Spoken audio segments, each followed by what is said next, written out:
Wow, the room is really full. This is awesome. It's going to get hot in here. This is great. All right, so next up we have, and as JJ mentioned, he's going to be talking right after lunch about silk. I'm very excited to hear more about that. So next up is Tim Morrow from Betfair. I know Phil Dixon and Tim are at Betfair now. They were both at Shopzilla when I first got to know them. Phil spoke at Velocity 2009, Tim spoke at Velocity 2010, and now both of them are at Betfair, and they've taken that desire, that drive for performance with them there. So I'm very excited to have Tim here talking about Betfair's promise for high performance and how they're delivering on that. Please help me welcome Tim Morrow.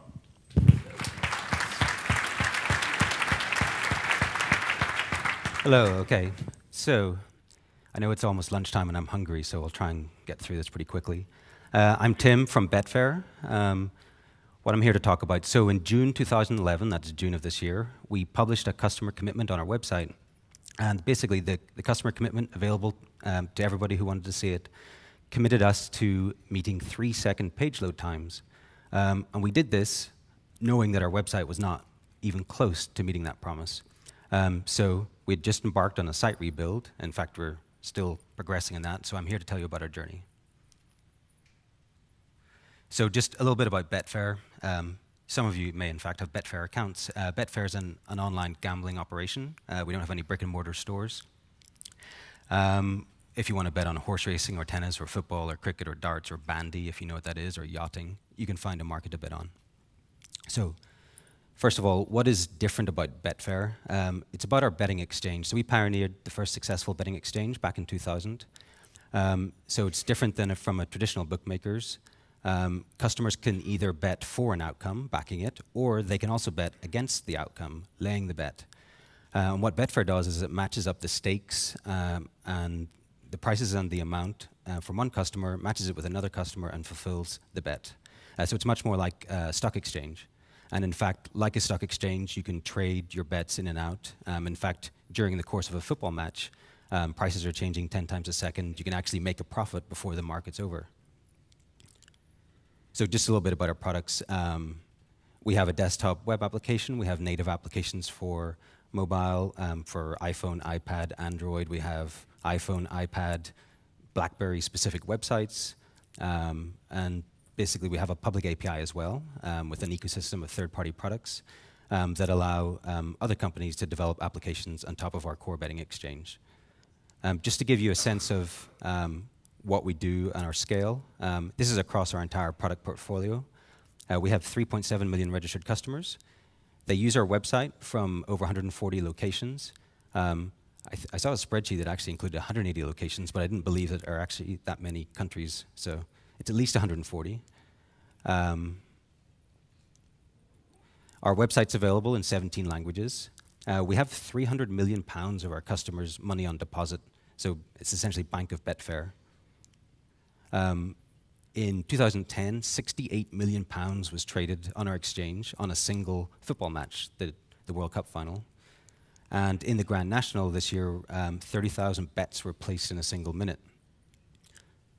So, what's the problem with our current website? Why did we do this? Well, it can be summed up in a single sentence. I could explain lots of things that our products expanded and we added lots of features and we didn't have time. But basically, we didn't invest in website performance. This was evidenced, from the performance of our website and our customers' comments. So we have lots of avenues for customers to provide us feedback. Online, opinion surveys, community forums, even our help desk. Customers will call up our help desk and complain, basically. And so they would say things like this: the site is run like treacle, it's slow, it freezes, it's slow and glitchy. I find Betfair slow. So it's not that much fun, actually, to read these comments about your website. And so we wanted to do something about it. So I'll zoom in here in a second. So we published a customer commitment, like I said at the beginning. It covered 5 major areas. You can visit that link and go read it. The 5th area is the most interesting one to me and to you guys. So it's about our product and technology. This customer commitment was to provide greater transparency and clarity into our service. So as well as publishing the commitment, we started publishing stats about the performance of our website. And this makes me cringe to even show you this graph, but it is publicly available on our website, so I don't want to hide it from you. But basically, one of our most important landing pages on our website was seeing 14-second full page loads from typical customers, real browsers, on DSL connections, from countries that make up 70% of our customer base. And if you look towards the end, you'll see these massive spikes. That was basically a failure of some of our resources to load. So we published this, and obviously we're not making a 3-second load time. So how did we get started? Well, have you ever heard of Maslow's hierarchy of human needs? We decided to come up with a hierarchy of website needs. So the bottom of the pyramid is the most important. It's the basic necessities. It's the things that you have to build on top of. So the base of our pyramid is it works. The site has to be up. It has to be available. Customers have to be able to place bets. They have to be able to log in. There's no close sign on our door. If you don't have that right, then everything else is pointless. So second part of the pyramid, it's got to be fast. And I'll let everybody else actually at this conference tell you why it's important for it to be fast. But it's just a given. Finally, you can get into the utility of your website. You can start, adding features. You can start optimizing user journeys, improving the checkout process. And then only then can you work on the cool stuff, the innovation, essentially the confectionery on top of your website. And I think it's fair to say that, well, at this company and other companies I've worked at, we've tended to work on the inverse pyramid, implement all the cool stuff and forget about making sure that it works and it's fast. So what was our plan? So our plan was to build a website incrementally, right? We didn't want to go off and work for months and months and months and then throw out some new website and hope that it's better. So the approach we took was to build a complete slice of functionality where customers could come to the new website, log in, place a bet, and use it from end to end. So this is sort of a brief timeline. We sort of launched a private proof of concept in April. In August, we actually delivered the website. It was publicly accessible. Through the month of September, we invited our customers, some of our customers, to come use the website, and we gathered user feedback. We made bug fixes, improvements, etc. Finally, in October, which, wasn't that long ago, we finally started diverting customers onto the website. So people coming to our front door, choosing to bet on football, would get sent to the new website. And then, like I say, this is a journey, and we're still in the journey. We're planning to roll out to all languages, then all sports. And then finally, once we reach feature parity with our existing website, we can start to increment and add new features. So I wanted just to mention as well as it wasn't just about website performance. We want to be able to deliver new features at pace. So we wanted to embrace the concept of continuous delivery. And we learned some things I wanted to share with you. That the first thing is that continuous delivery is not about changing the product every day, or if you're Wealthfront or Etsy, maybe that's 30 times a day. It's just about having confidence in the quality of your product at all times. And it's about eliminating waste from your development cycle, so you know that at any point in time, anybody has made a commit to your code base, that you could deploy it if you want to, and maybe you should deploy it, but it's not necessarily about putting a feature out there every single day. So we did have some challenges that I thought I'd share with you, and we continue to have challenges, and we're working on this. So of course we sketched out what's our continuous delivery pipeline going to be like. You commit your code, it builds the artifact, you deploy it somewhere, it executes all your functional and acceptance tests, then it gets deployed to production. And of course, that's a massively simplified diagram. There's orchestration layers and code repositories and artifact repositories and all this kind of stuff. And of course, automation is the key, right? You can't do this, you can't continuously deliver if you don't have tools in place that allow you to automate every single step of the process. We also had to branch in code, so using feature flags or feature toggles to turn off features that aren't fully complete. But technology only takes you so far with continuous delivery, and this is one of the biggest things that we've learned, and one of the biggest challenges that we've had. It's really a cultural shift. If your company, if you hear phrases such as, "Oh, it's dev complete," or "Well, it's done, but it's not tested," or we're delayed because there's not enough QA resources, that's the thing that you have to change. I think Robert Martin actually said this, and this is a quote that we try and use to remind ourselves what we're trying to do here, that developers aren't done until the tests pass. And that's not just the unit test, that's the acceptance test, the functional tests, quite frankly, all the tests that you need to assert that your website's working. So we're still working on this, but it's been a pretty interesting journey so far. Okay, as part of continuous delivery, you need to have visibility. This is just really a gratuitous slide to show you some fancy colors. But we have these things up on TVs in our office, showing the progress of the deployment pipeline, or in this case, it's just really the artifact creation step. And you have to have a stop-the-line mentality when it comes to failures. In fact, you might find some people wearing silly hats, meaning they broke the build. Okay, so just a bit about the technology then of the website that we're building. It's a pretty straightforward technology stack. We've got a web server tier. Behind that, we've got a set of services that provide sort of all the business functionality and access to the data. The important part for this for us as it relates to performance is that each layer can be independently testable.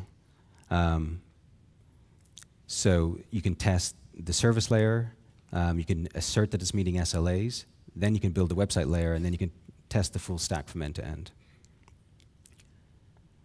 So a bit more about our web layer. So in our case, to assemble a single page, you have to make lots of different calls to services to provide data. So what we actually attempt to do is we dispatch all these calls. Now, they don't have to be web service. They could be database calls. They could be calls to third parties. They could be just accessing a cache. But anyway, these calls can be made concurrently. So they all start at the same time as long as there's no dependencies between them. And the results, there's a future handle to the results that's returned to the controller before the service calls are actually complete. So what this means is that the controller's job's done, it can hand off to your web framework, and you can start rendering your web pages. And basically, you can start rendering immediately. You don't actually have to wait for any or all of the services to complete. You can start rendering what's ready to be rendered. And you need to block on the data that's needed to render that part of the page. And then as a result, you can start flushing the content back to the customer. And I'm going to talk about flushing a little bit later. I'm not going to go into a huge amount of detail. I mean, there's lots of books out there and website resources and lots of people talking about what you can do to actually optimize your website. Obviously, in the simplest case, it's about making fewer requests for less stuff, really, when it comes down to it. So we reduced the number of HTTP requests. On our current website, I think there are 170 HTTP requests on the landing page. So we had to reduce that by combining JavaScript, CSS, using image sprites, minifying and compressing our assets, splitting requests across domains, using cookie-free CDN host names. So this is important because our legacy application has so many cookies. For many assets, the actual amount of data that's uploaded to fetch that asset is greater than the size of the asset itself. I mentioned that we flush the buffer early. We defer loading of content if it's not necessary for full page load. Basically, there's, I don't know how many, 39, 40, 50 standard practices that you can go read about and implement yourself. So a word on SLAs. So if you look at our customer commitment, you'll actually find the SLA out there. It's actually a little more detailed about this, but at a high level, we're aiming for a 3-second full page load for 95% of our customers under peak loads, which is a Saturday afternoon for us when there's football on, with no errors over typical bandwidth from common web browsers. Now, there's the devil's in the details there. For you, what is typical bandwidth for your customers? For us, actually, the majority of our customers are in the UK, so that actually puts us in a pretty good position. Common browsers, we find that relatively few of our customers are using IE7 or below, so we're targeting reasonably modern browsers. But you have to have an SLA.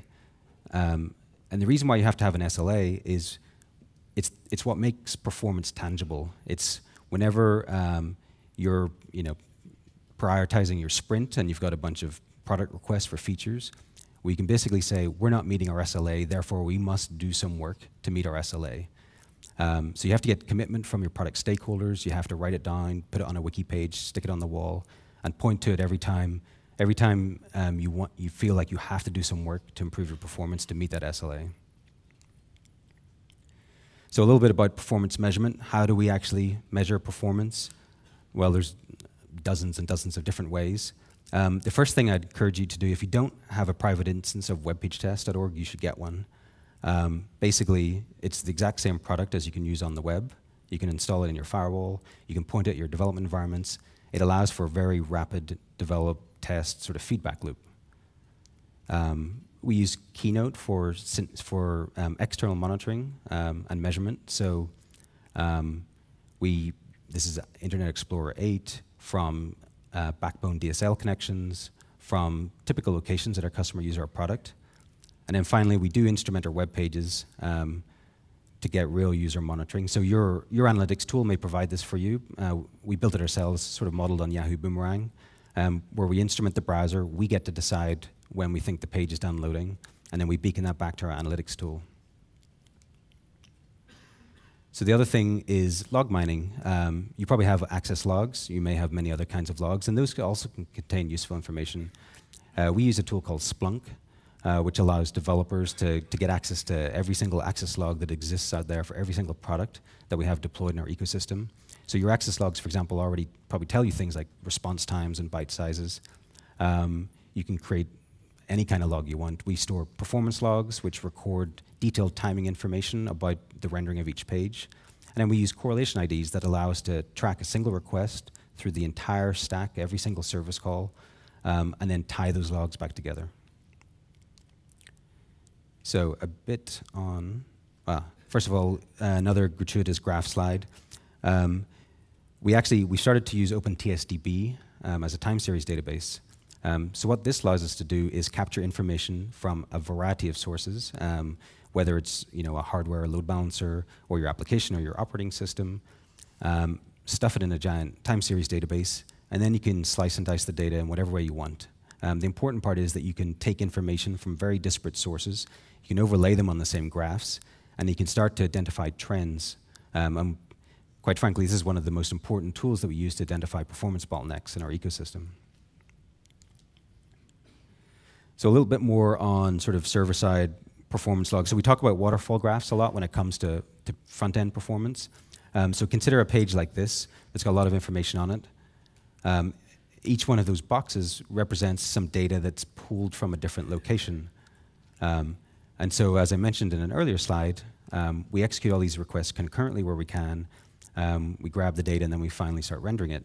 So what we do is we sample each request, or 10% of our requests, sorry, and we record the timing information. So we've instrumented our application to record the timing information about each of these independent service calls. We log it to a file, and then we started to convert it into the HAR format, which a bunch of folks on the internet happily defined for us. By doing that, we can then view the server-side waterfall graph using any of the available HAR viewers. So this has also proved to be a very useful tool for identifying which service calls, or which, it doesn't have to be a service call, like I say, it could be a call to a cache or a lookup of a piece of data from a database. Which ones are your bottlenecks? Which ones are slowing down the server response? And we're working on a tool to help us sort of automate that a little bit better. So I wanted to talk about flushing the buffer. So we learned, I think it was a couple of velocities ago from Google, that if you omit the head part of your page, the visual header, it can start rendering much sooner than the rest of your page. So we dutifully implemented this. Whenever the head section's finished, we flush that out, and we expect the page to start rendering a lot quicker in the client. What we were finding, so this is just a little snippet from a web page test waterfall graph. That green bar is time to first byte, and the blue bar is then how long it took the rest of the content to download. And so we were very confused. We're like, well, we're flushing almost immediately. Why is the time to first byte for so long, or ticking so long? So we sort of dived in, and we couldn't really spot anything until we eventually determined that it was our networking equipment. There was a single configuration setting out there that basically, in a nutshell, decided not to bother flushing the data to the client until it had enough. Basically, it was an optimization on the networking equipment to optimize its CPU load. So I'm missing actually part of my slide, but it was a single setting that we worked with our Cisco engineers to help make. And so did the change help? And I'm worried that I might miss my slide. Yes. So did the change help? Let me just tell you about that. Yes, the change helped. So we went from on a particularly long server-side call, our time to first byte dropped from 600 milliseconds to 200 milliseconds or less. The point with that example is really that you can build a great website, you can follow all the techniques that are out there for optimizing your page load, but you have to look at the whole stack. I guess that's where you make sure that you have the ops part working on web performance. As one of our ops guys that was able to identify the problem at the networking level and suggest the fix. So what changed with our application? So this is a keynote graph showing the orange bar is the landing page of our current website, and the green bar is the landing page of the new website. So we were able to make some pretty significant improvements. And of course, our customers were happy to let us know, actually. Well, we asked them, and so they told us. And they said things like, it's faster, and it's faster, and it's quicker, and it's faster, which is all good stuff. But the big question, what were the business results? So just bear in mind some caveats. This was a limited sampling. We haven't rolled it out to all our customers. It was the people typical of our biggest customer base. But of sessions that bet, we find that this increased 2 percentage points. This is a key conversion rate for us. It's essentially people who checked out after visiting our website. So that basically goes straight to your profit margin. We also find that the bounce rate of our new website improved 40%. Now, perhaps this is because when people arrived at the new website, we put up a giant banner saying, hey, this is a cool new website. But that's actually probably a useful technique, actually, to bear in mind. And we also find that people spent twice as long or visited twice as many pages on our new website. Again, maybe it's because it's cool and new, etc. But again, pretty positive results. So, final stat. We offered customers the option to click a link to go back to the old experience for betting on football, and we find that only 1% of our customers chose to do so. So I think we clearly got something right. Okay, so just finally, what have we learned so far on our journey? Well, performance improvements are tangible. People notice, customers notice, you can measure them. We find that it measurably improves the bottom line, and we're hoping to have far more information about this once we finally roll it out to all our customers. But what we've also learned is we're never done. There's lots more to do. In fact, we're not at our SLA, so we're not at 3-second full page load time. And we're going to have to do some more work to get there. But we can measure our journey, and we'll know when we get there. So that's all I've got. While I'm not here to sell anything, I just would like to say that web performance and operations is challenging, yet exciting, and we can't do it without guys like you. So if anybody wants to come talk to us, please grab me or check out our website. Thanks a lot.